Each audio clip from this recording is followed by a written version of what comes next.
Hi friends, పచ్చిమిర్చి టమాటా పచ్చడి అయితే ప్రిపేర్ చేస్తున్నానండి.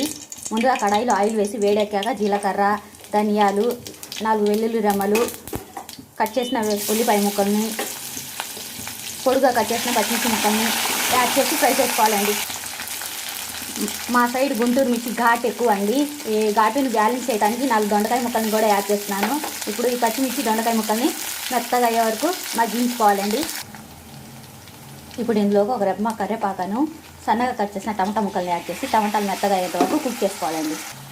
ఇప్పుడు ఇందులోకి నానబెట్టిన చింతపండుని యాడ్ చేసి చింతపండుని బాగా కలుపుకొని స్టవ్ ఆఫ్ చేసి మిశ్రమాన్ని పూర్తిగా చల్లారనివ్వాలండి. ఇలా చల్లారిన మిశ్రమాన్ని మిక్సింగ్ జార్లో తీసుకొని రుచి సరిపడిన ఉప్పు, కొత్తిమీర తరుగుని యాడ్ చేసి మిక్సీ పట్టుకోవాలండి. మిక్సీ పట్టి పచ్చడిని అయితే గిన్నెలోకి సర్వ్ చేసుకున్నానండి. ఇప్పుడు తాలింపేద్దాం.